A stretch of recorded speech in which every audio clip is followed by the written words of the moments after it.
hoy que se llama Su Alabanza. Y déjeme explicarle por qué le puse este título de Su Alabanza. Porque normalmente decimos mi alabanza, ¿no? La que yo le doy. Pero yo quiero que nosotros nos enfoquemos en algo que es bien importante. Y es el conocimiento de las cosas. Como cristianos no se nos apaga el cerebro cuando somos cristianos. Dios no nos desconecta el alambre o el cable para decir, ya no pienses, ahora va a estar manipulado. Dios quiere que pensemos, Dios quiere que razonemos. No solamente tengamos fe, también razonemos las cosas que hacemos y que decimos. Y en el tema de alabanza, van a ser varias semanas que vamos a estar hablando de este tema. Cuando hablo de su alabanza, estamos hablando de lo que a Él le gusta, de lo que Él espera de nosotros, no de lo que yo quiero darle. No es lo que yo creo que le pueda gustar. Usted me puede invitar a comer a mí y dice, yo creo que al pastor le gusta esto. Pero usted no me conoce, a lo mejor me da algo en el que yo me lo voy a comer muy a fuerza y usted va a ver en mi cara, a ver así como que al pastor no le gustó lo que yo hice. No es porque usted lo hizo, sino porque a lo mejor esa comida en mi paladar no es nada suculento, ¿verdad? A lo mejor usted me da una comida verde, por ejemplo. Eso es para los vegetarianos. Yo soy carnívoro. Usted me da carne, a lo mejor me va a tener contento. ¿Verdad? Entonces usted dice, yo sé lo que le gusta a Él. Cuando no conocemos a Dios, cuando no nos relacionamos con Él, cuando no tenemos experiencia con Él, terminamos por ofrecerle algo. No es que Dios sea un Dios despectivo, sino que claramente Él en la Biblia nos enseña las cosas que a Él le agradan de parte de nosotros. A Él le gusta cierto tipo de ofrenda, cierto tipo de comportamiento, cierto tipo de actitud. Eso a Él le agrada. Pero hay cosas que a Dios no le agradan también. Si vamos a entender que Dios es una persona que tiene sentimientos. Él es perfecto, Él es eterno, etcétera, etcétera, pero aún así sigue siendo una persona que tiene sentimientos. Y hay cosas que no le gustan. El pecado no le gusta, por ejemplo. La desobediencia no le gusta, la actitud negativa o autodestructiva no le gusta a Él. Entonces hay cosas que que tenemos que saber para decir, yo cuando vengo delante de Dios le ofrezco su alabanza, es decir, la que a Él le agrada. No la que Asambleas de Dios cree que es la correcta, no la que la Bautista cree que es la correcta, no la que la Metodista o la Iglesia Independiente cree que es la correcta, o la Iglesia Tradicional fulana, o la iglesia que está en la esquina, o lo que alguien me enseñó a mí, porque él cree que esto y él cree lo otro, y cree que ciertos tonos en la música, y cree que ciertas canciones, y cree que ciertas cosas como levantar manos, que más adelante hablaremos un poco de eso en las semanas que vienen, que brincar o danzar es bueno o es malo. Vamos a enfocarnos en qué le gusta a Dios. Viene Navidad ya, ¿verdad? Unas cuantas semanas está Navidad. Y no sé qué es más emocionante, si ver el regalo abajo del árbol o abrirlo. Porque a veces se pega una decepcionada uno, ¿verdad? Ve una caja así, más o menos, y la abre y la caja es de una tablet. Y usted se emociona. Adentro de esa tablet vienen calcetas o calzoncillos. Y toda la ilusión de lo que usted quería ya no está ahí. Entonces cuando este paquete viene delante de Dios, Dios está esperando algo y de repente dentro de mí hay calcetas y calzoncillos. Y Dios no necesita eso.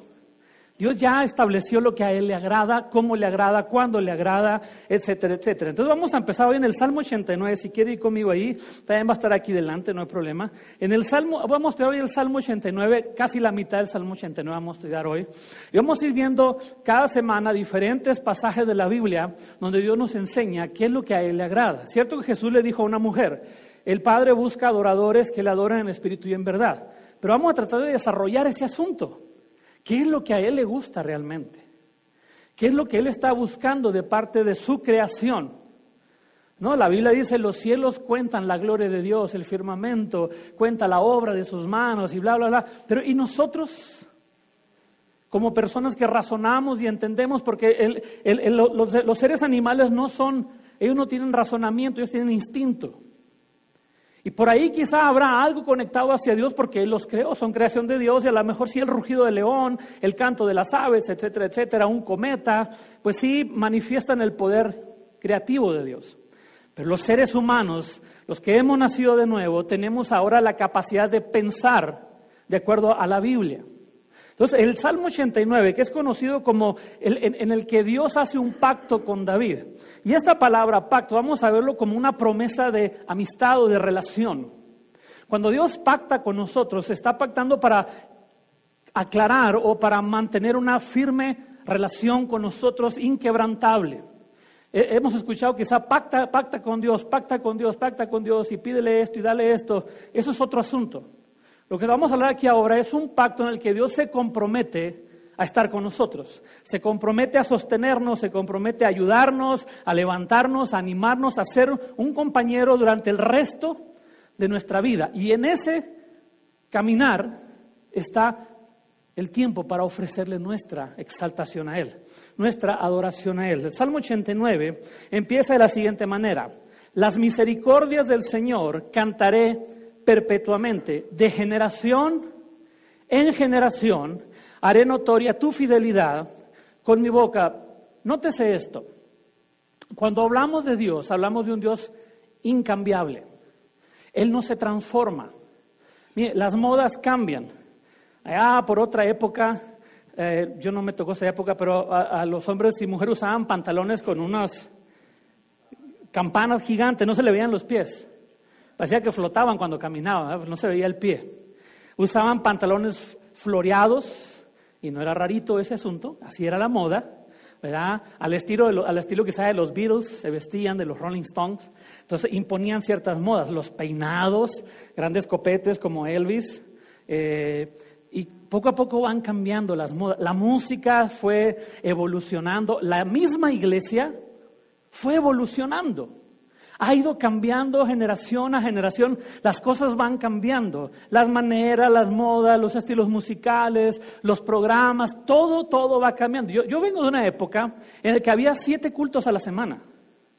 Domingo en la mañana, escuela dominical, domingo por la noche, culto evangelístico, lunes oración, martes de damas, miércoles de varones, jueves de evangelismo, viernes de jóvenes y sábado, pues algo había que hacer. El tiempo era a favor de todos, por eso se podía hacer. No es que hoy no seamos tan cristianos, sino que la situación fue cambiada de tal manera que no hay tiempo para hacer 7 programas a la semana, porque los trabajos cambiaron, las fábricas evolucionaron, todo va evolucionando. ¿Se da cuenta? Todo va cambiando. Los carros de antes, los jóvenes no saben que hay carros que para subir el vidrio hay que hacerle así, ¿verdad? Y para cambiarle al estéreo, no era aquí con un botoncito, había 5 botones aquí, y se iba moviendo una aguja naranjada que había ahí. Ellos no saben que había UHF y VHF en la televisión. Ellos no saben de Atari, de ColecoVision. A mí me tocó ese, aunque sea un error, me tocó ese jueguito todavía. No, sí les tocó. ¿Qué es eso? Sí, también lo conocían. O sea, no les tocó ir a comprar tortillas y hacer fila en la tortillería. Las cosas van evolucionando y van cambiando. Sin embargo, hay un solo personaje en la historia del universo que no ha cambiado, ese es Dios. Por eso el salmista, cuando empieza el Salmo 89, dice: las misericordias de Jehová cantaré perpetuamente, de generación en generación haré notoria tu fidelidad con mi boca. En otras palabras está diciendo, tú no cambias, tú sigues siendo fiel, tú sigues amándonos. Las cosas evolucionan, la iglesia evoluciona, las personas, no me refiero a la evolución, sino vamos cambiando y transformándonos. Dios no evoluciona, Dios no cambia, Dios no se transforma. Dios no dice, hoy voy a ser diferente a lo que fui ayer. Cada mañana su fidelidad es nueva, pero es la misma fidelidad, no es mejor fidelidad, ni es más mala fidelidad, es la misma historia. Cuando hablamos de adorar a Dios, lo primero que está en mi mente es porque Dios, su amor por mí no ha cambiado. Sigue amándome igual de lo que me amó el primer día de mi existencia. Desde antes de salir del vientre de mi madre, Dios ya me amaba. Desde antes de la creación y de establecer todas las cosas del universo, Dios ya nos amaba. Y eso no cambia. Por eso el salmista dice, de generación en generación, desde mis tatarabuelos hasta el día de hoy, Dios sigue siendo el mismo. Desde el día que tú conociste a Dios hasta el día de hoy, te sigue amando igual. No ha cambiado. Pastor, pero es que le he fallado tantas veces. Él no cambia. La Biblia establece muy claro, Él es el mismo ayer, Él es el mismo hoy y lo va a hacer por toda la eternidad. Ese es el amor de Dios por nosotros, perpetuo, generación a generación. Si Dios no viene en 100 años, 200 años en el futuro, tus hijos, tus nietos, tus bisnietos, tus tataranietos experimentarán el mismo amor que tú experimentas hoy. Ese es el Dios al cual debemos rendirle su adoración. Versículo 2. Porque dije, para siempre será edificada misericordia. En los cielos mismos afirmarás tu verdad.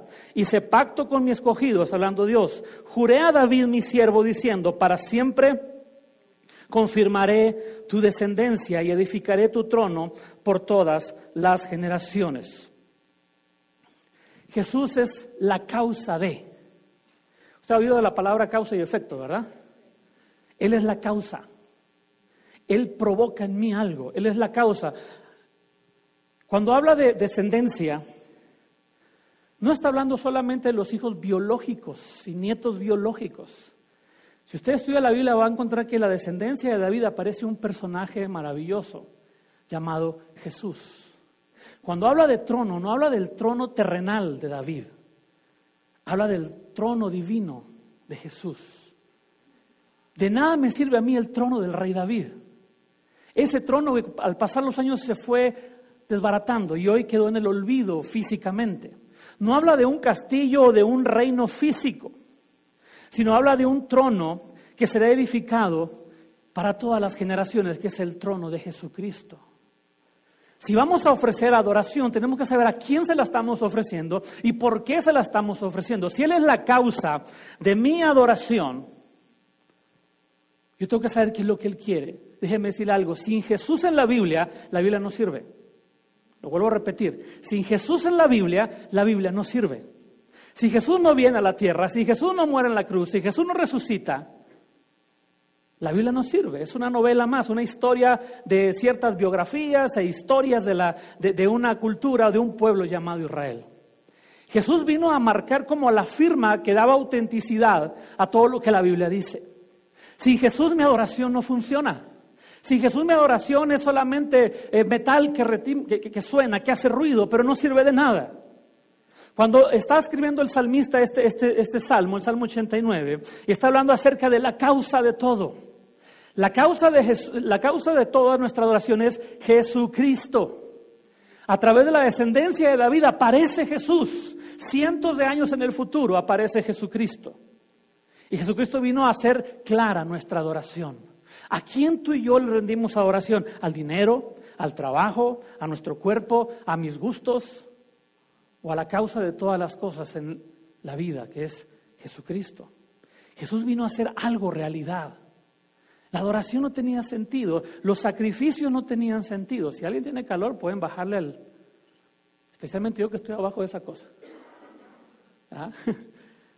Jesús vino a hacer que los sacrificios de corderos perdieran significado para tomar un verdadero significado. Jesús hizo que todo esfuerzo y sacrificio que tú y yo hacemos cada día valiera la pena. Repito, sin Jesús nada de lo que hacemos sirve. A través de la vida aparece Jesús y Él edificará un trono eterno. La Biblia dice que Jesús se hizo humilde, se hizo siervo hasta la muerte y muerte de cruz. Por eso su papá, el Padre, que es Dios, le dio un nombre que es sobre todo nombre. Ahora el nombre de Jesús no es Jesús, o el título de Jesús no es Jesús o Mesías. Ahora el título de Jesús es Rey de Reyes, Señor de Señores, porque Él está sobre todas las cosas. Ese es Jesús. Entonces, cuando venimos esta mañana aquí, en este ejemplo particular, porque la oración no es solamente esto, pero en este caso de la adoración, cuando estamos adorando tenemos que saber a quién y por qué y cómo le gusta. No tiene que ver solamente con la moda. Allá a principios de los 90 fue cuando surgió la danza otra vez. Digo otra vez porque ya estaba en la Biblia, porque los judíos lo hacían. Pero allá por los 90 surgió y las iglesias hicieron conflicto con ese asunto. Hay iglesias que levantan las manos y hay iglesias que no lo hacen. Es decir, de alguna manera, aunque viene en la Biblia, lo hemos hecho moda. Lo hemos hecho parte de una generación, aunque sea bíblico. Aunque en la Biblia se nos habla de usar instrumentos, hay gente que dice sí, hay gente que dice no, y cuestionamos de alguna manera indirecta lo que la Biblia enseña. Pero cuando yo conozco a Jesús y conozco su revelación en la Biblia, empiezo a conocer lo que a Él le agrada. Vamos, ¿qué comida invitaría usted a comer a Jesús a su casa? Pues la que a mí me gusta. Entonces no lo está invitando, le está convidando de la comida de usted. Cuando usted invita a alguien, va a invitarlo y le va a hacer la comida que a él le gusta. No le va a convidar la que a usted le gusta. Los que hacemos eso de estirar o aflojar lo que la Biblia enseña, estamos convidándole alabanza a Jesús. Él no pidió que le podamos con eso alabanza a Él. Él quiere que le demos alabanza, que le demos adoración y lo celebremos. Verso 5, celebrarán los cielos tus maravillas, oh Jehová, tu verdad también en la congregación de los santos. Salmo 19, si quiere anotarlo, por favor.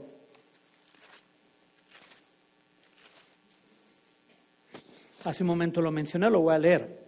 Los cielos cuentan la gloria de Dios y el firmamento anuncia la obra de sus manos. Verso 2, un día emite palabra a otro día y una noche a otra noche declara sabiduría. No hay lenguaje ni palabras, ni es oída su voz.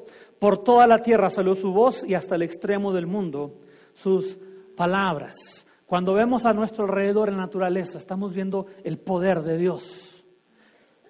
Podemos ver por televisión, sobre todo en estos días, el poderío militar de las naciones, ¿no?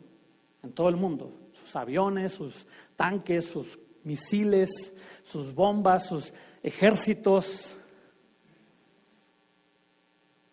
Son minúsculos delante de Dios, son pequeños.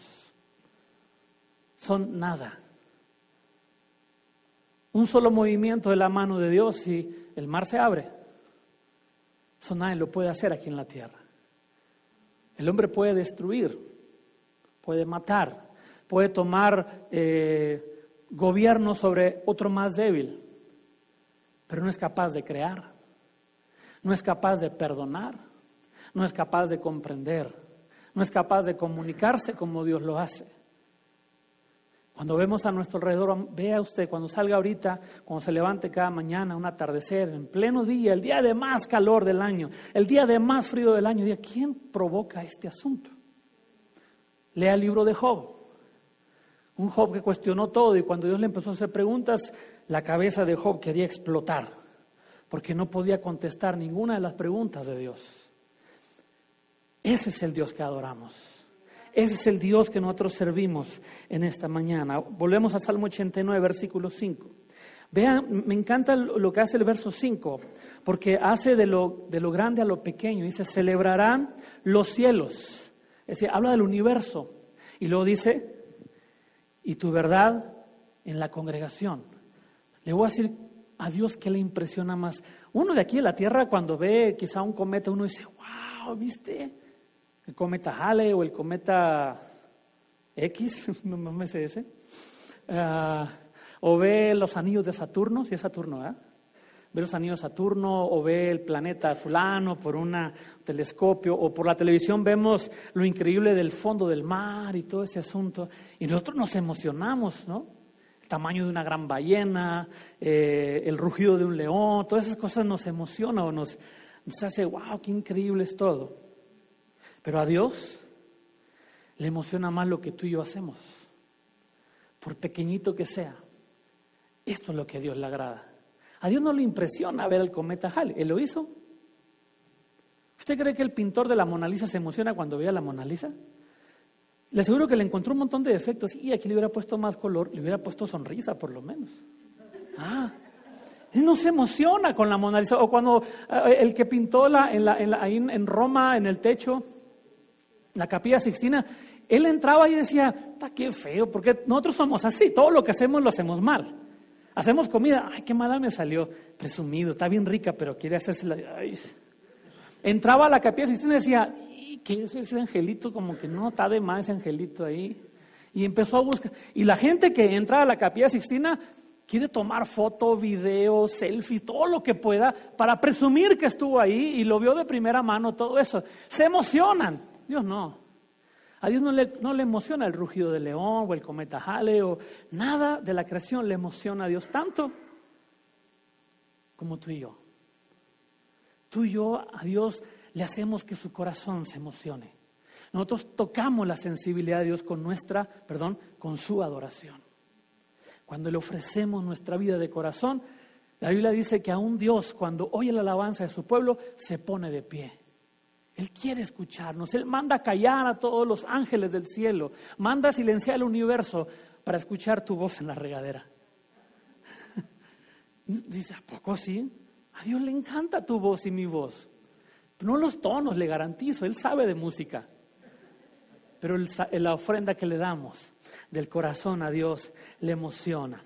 Nosotros somos lo máximo para Dios. Por eso es importante conocer lo que a Él le gusta. Porque Él espera de lo que más ama, que somos tú y yo, lo mejor. No espera que le convidemos un poquito de lo nuestro. Él quiere que le demos lo que a Él le pertenece. Versículo 6. Desde el versículo 6 hasta el versículo 14 es lo que tú y yo hacemos en un tiempo de oración y adoración. Todos tenemos esta costumbre, cuando estamos orando, empezamos a nombrar características de Dios o cosas que Dios ha hecho, que no está mal. Pues el salmista no se brincó eso. Él empezó a traer a la memoria las cosas que Dios había hecho. Vea cómo dice, vamos a leer todos sus versos. Dice, porque ¿quién en los cielos iguala a Dios? Empezó a declarar quién era Dios y cómo era Dios y lo grande que es Dios. ¿Quién en los cielos se iguala a Dios? ¿Quién es semejante a Dios entre los hijos? Ni arriba ni en la tierra. ¿Quién se asemeja a Dios? Nadie. Verso 7. Dios temible en la congregación de los santos y formidable sobre todos cuantos están alrededor de Él. Oh Jehová, Dios de los ejércitos, ¿quién como tú, poderoso eres? Esa es la manera en que Él está descifrando en su mente. Déjeme aclarar este asunto. La Biblia está escrita en lenguaje humano. Es decir, describir a Dios, para que mi mente lo entienda, tiene que ser en lenguaje humano, lenguaje terrenal. Si usted lee el libro de Apocalipsis, va a encontrar a un Juan que tuvo una visión del cielo y empezó a describir cómo era el cielo. Pero él usó su mente terrenal. Dice, hay un mar como de cristal, hay calles como de oro. Pero el oro y el cristal son elementos que con el tiempo se empiezan a ensuciar y se empiezan a corromper. En el cielo nada se corrompe. Entonces él dice, es como el oro, es como el cristal. Hay piedras de jaspe, hay piedras preciosas, pero realmente no sé cómo explicarlo. Y luego cuando ve a Jesús dice, pues su rostro era como el sol y su piel como de bronce, pero no es exactamente, Jesús no está hecho de bronce, le garantizo. Ni su cara es un sol. Simplemente Juan empezó a describir como él podía describirlo. Es como describimos algo nosotros. ¿Alguien ha visto a alguien hablando por teléfono dando direcciones? ¿Sí? Manoteamos todo, ¿verdad? Sí. Mira, te vas derecho, le das vuelta a la derecha y lo subes, pero no muy arriba, más o menos la mitad. Tratamos de describir algo sin que nos estén viendo, ¿verdad? Y la gente que nos ve está riendo de nosotros. O ahora que están las famosas manos libres en los carros, ¿no?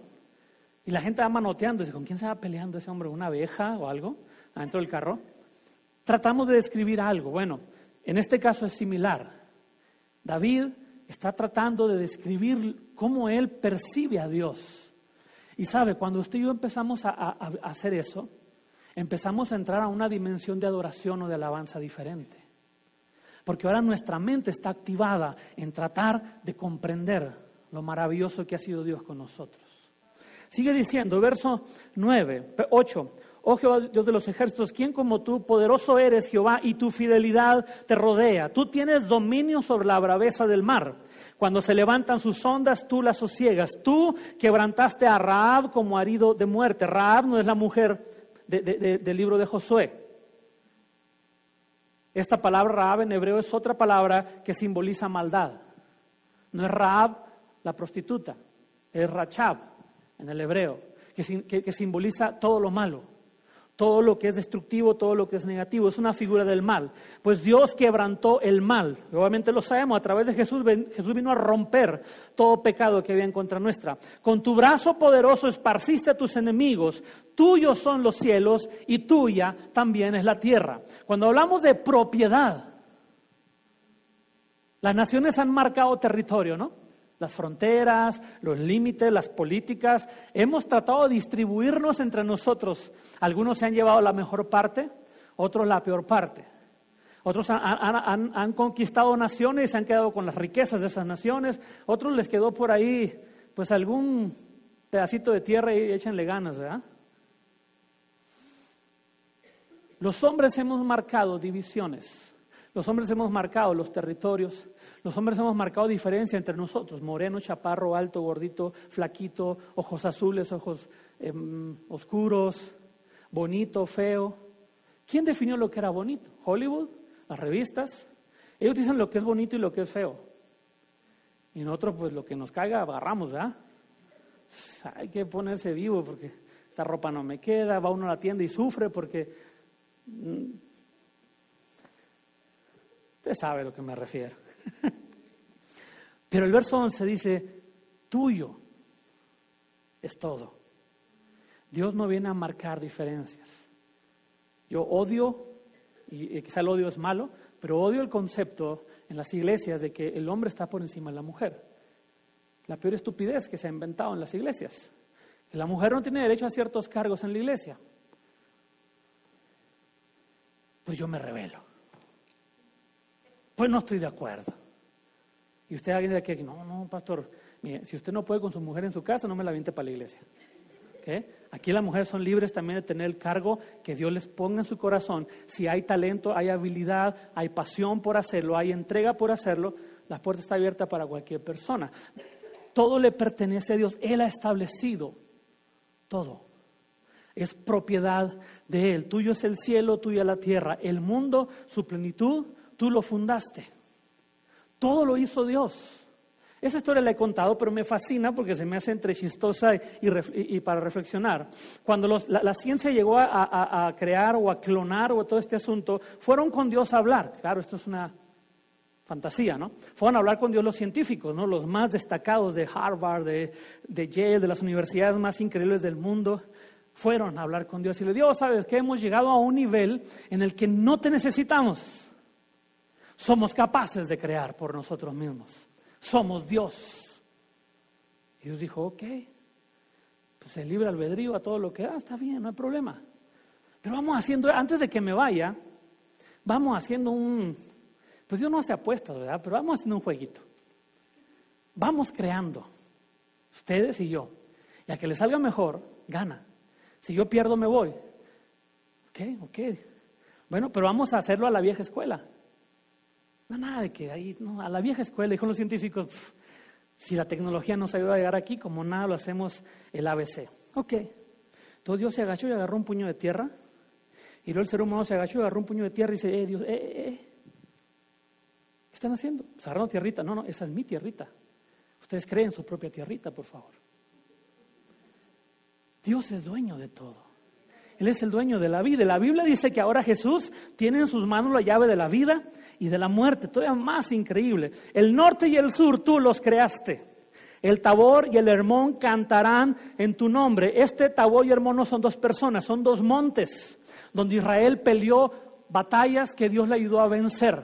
No sé si tú tengas en tu mente memorias de cosas que pasaron con Dios, la sanidad de una enfermedad, la bendición en momentos difíciles, puertas que se abrieron. El Tabor y el Hermón representan, cuando ellos volteaban hacia el monte decían, ¿te acuerdas cuando vinieron los enemigos y cómo Dios los aplastó? ¿Te acuerdas cuando vinieron los enemigos por este lado también y Dios nos ayudó a vencerlo? Es decir, cada vez que uno ve eso, cada vez que tú lees un versículo de la Biblia, o oyes una canción, o alguien dice una palabra, nuestra mente guarda mucha información que a veces no recordamos literalmente, sino que ahí está reservada. Y de repente, algo que escuchas sale a la luz y dice, oh, me acuerdo una vez que Dios hizo esto. Mi adoración. A veces está mi cabeza, pero está llena de información, que cuando estoy adorando a Dios, empieza a salir a la luz memorias. Cómo Dios fue fiel conmigo. Cómo a pesar de todas las cosas que yo hice, inmediatamente cuando vine a sus pies, Él me perdonó. Puso anillo en mi dedo, puso ropa en mi cuerpo, puso calzado en mis pies. Porque yo estaba muerto y ahora he resucitado, porque estaba perdido y fui encontrado. Esa es la manera en que Dios trabaja en nosotros. Entonces, si yo puedo conocer a ese Dios, mi adoración va a ser mucho más diferente. Tuyo es el brazo potente, fuerte es tu mano, exaltada tu diestra. Justicia y juicio son el cimiento de tu trono, misericordia y verdad van delante de tu rostro. La verdadera adoración surge de experiencias, no de leer. no de escuchar. Usted puede ir a 1000 conferencias sobre la alabanza y la adoración. Eso no lo hace un mejor adorador. Cuando usted empieza una relación usted de amistad, yo tengo amigos increíbles, he tenido amigos increíbles, y después del paso de los años, esa amistad, nos conocíamos tan bien, que yo sabía lo que a mis amigos no les gustaba, y yo sabía cómo hacerlos enojar. Ellos sabían cómo hacerme enojar a mí. Empieza a haber un conocimiento entre nosotros. En una relación de noviazgo y futuro matrimonio es lo mismo. El esposo ve a la esposa y dice dentro de sí, ¿le pregunto o no? De todas maneras voy a morir, vale más que le pregunte. O si la esposa dice, ¿cómo se me ve? Y usted voltea y dice, ¿de qué está hablando? Y uno le ve el cabello, los aretes, el collarcito, la ropa, la blusa, el vestido, los zapatos, las uñas pintadas, el sartén en una mano, el machete en la otra. Ay, Señor. Ahora sí uno está pidiendo, Señor, tráeme revelación, ¿verdad? Hubiera orado, hubiera ayunado, ahora a última hora, Señor, revélame. Ya nos conocemos. Entre nosotros, en el matrimonio, en la familia, en la amistad, hay un conocimiento entre nosotros. Aún en la misma iglesia, entre nosotros, con el paso de los años sabemos cuando fulano de tal se siente mal, está enfermo, cuando el pastor está enojado, cuando el pastor está contento, cuando trae cara de hambre, ¿verdad? Todos nos empezamos a conocer increíblemente. En la iglesia así pasa, en la familia, aún en la amistad, en la sociedad, en cualquier parte. Después de un tiempo de relacionarnos, nos entendemos. Las palabras se comprenden. En la casa de nosotros, usted entra un día y nosotros no lo vemos, usted nos escucha hablar así, ¿de qué están hablando? Porque usamos palabras que solamente nosotros entendemos qué significan, tanto para bien, para reír o para mal. Pero sabemos que hay frases que decimos nosotros que solamente nosotros las entendemos porque las hemos creado, es nuestro lenguaje en la familia. Los sobrenombres entre nosotros de cariño, de carrilla, en la familia, en el matrimonio, sea, son cosas que solamente los que están ahí las van a entender. Así pasa con Dios. Es lo mismo. Con el paso del tiempo tú empiezas a orar y de repente dices, no sé cómo orar, pero tú sigues y te empiezas a relacionar tanto con Dios que poco a poco creas tu propio lenguaje con Él. Es lo que hace David. Él estableció su propia manera de comunicarse con Dios porque lo empezó a conocer y le empezó a provocar.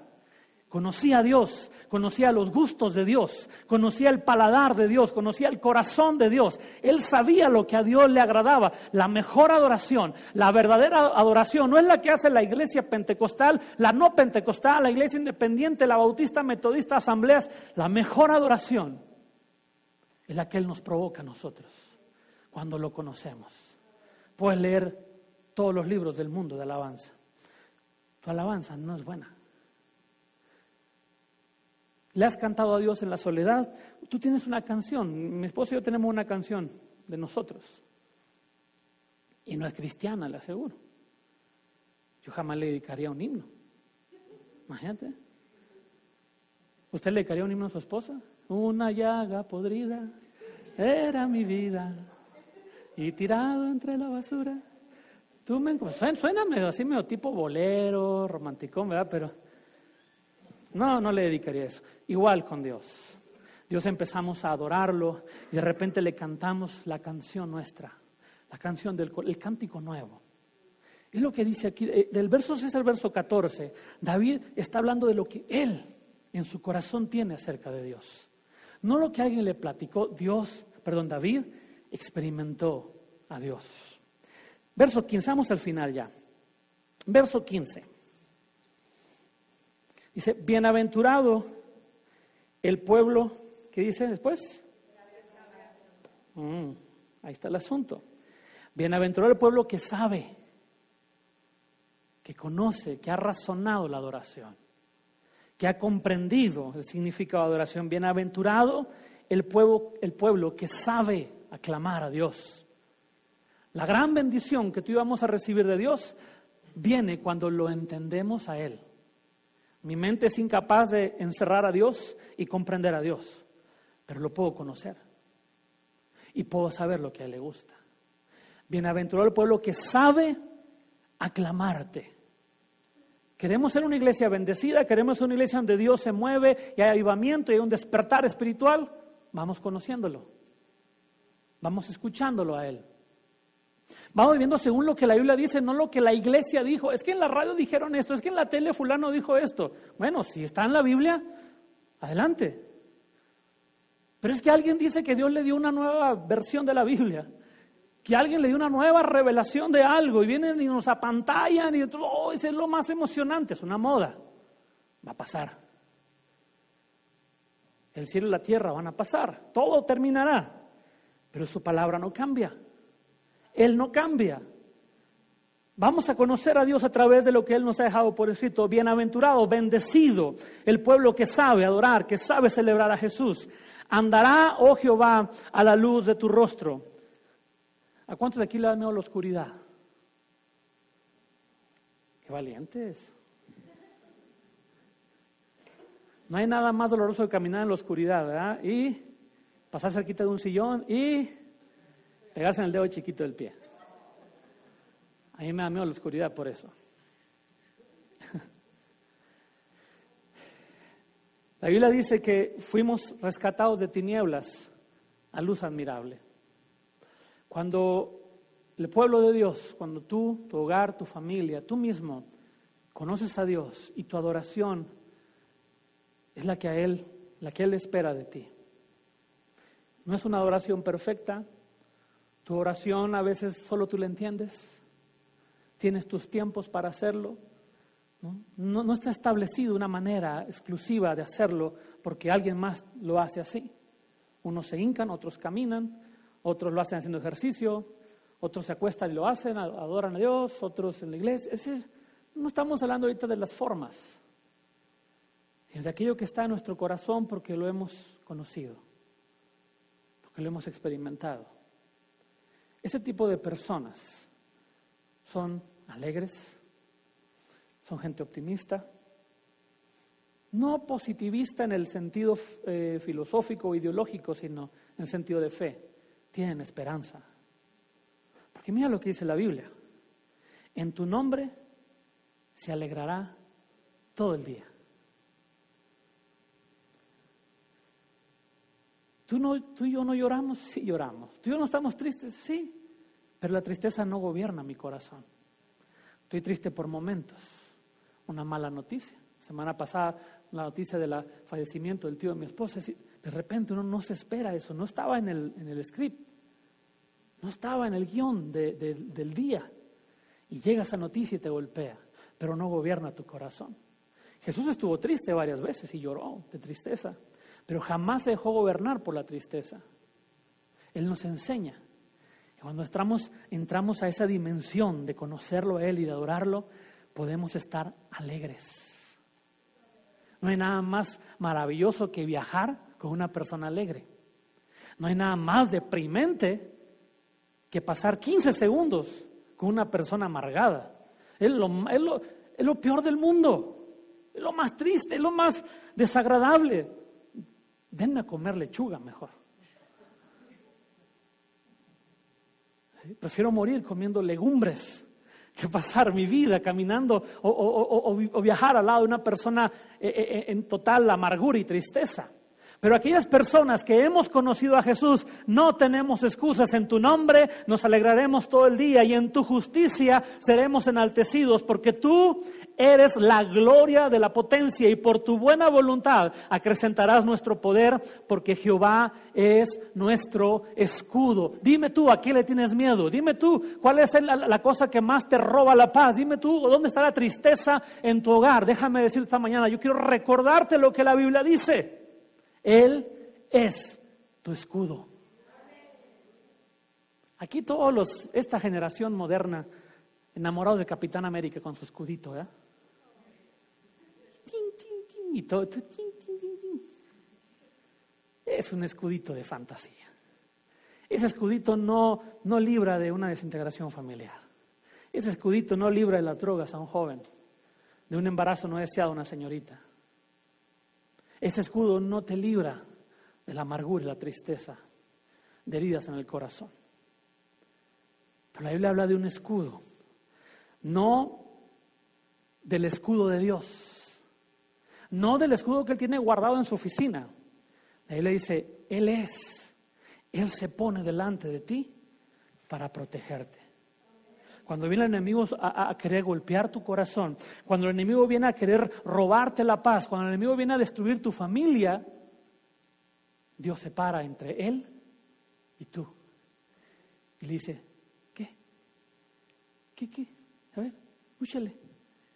Vámonos. A ver si ya paró la marrana por allá. Órale, póngale para allá. Él es el escudo.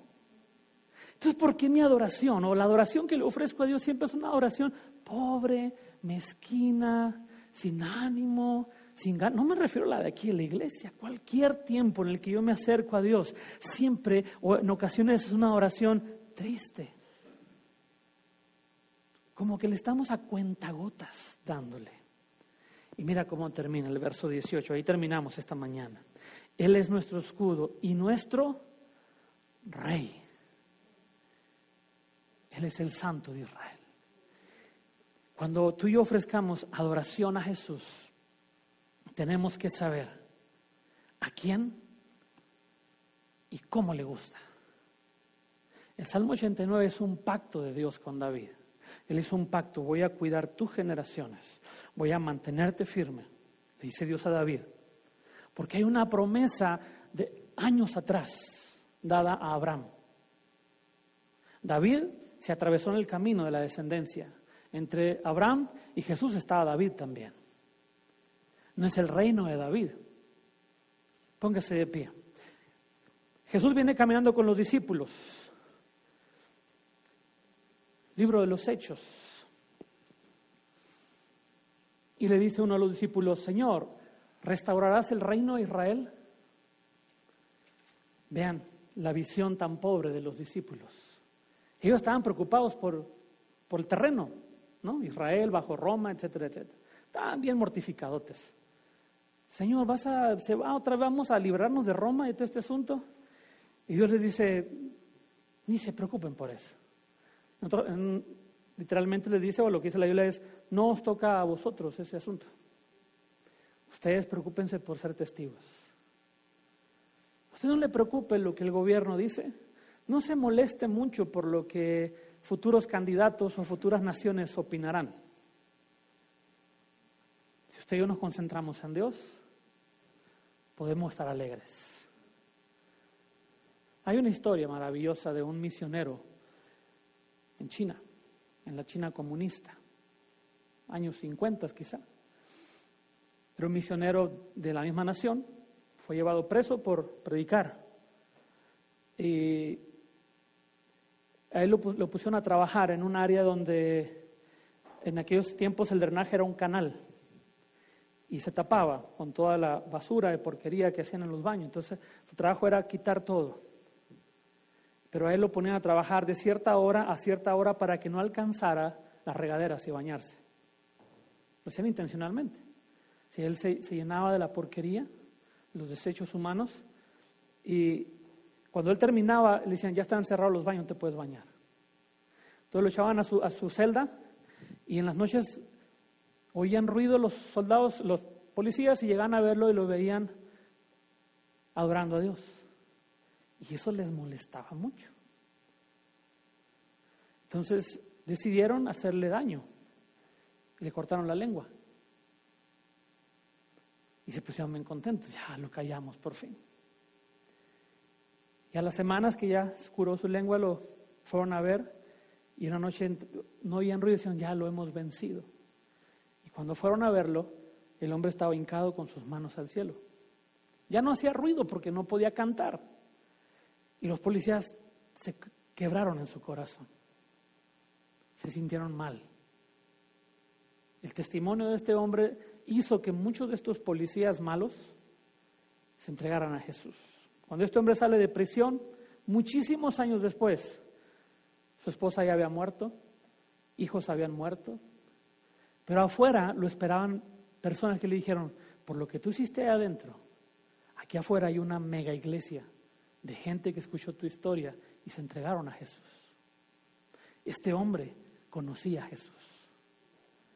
No nomás era porque sí. Cualquier otro dice, está bien, no me corten la lengua y muere. Pues acá lo adoro a escondiditas. Este no. Como Daniel, abría la ventana para que lo viera. Su adoración es lo que Él espera en nosotros. Cierra tus ojos de donde estás. Señor Jesús, en esta mañana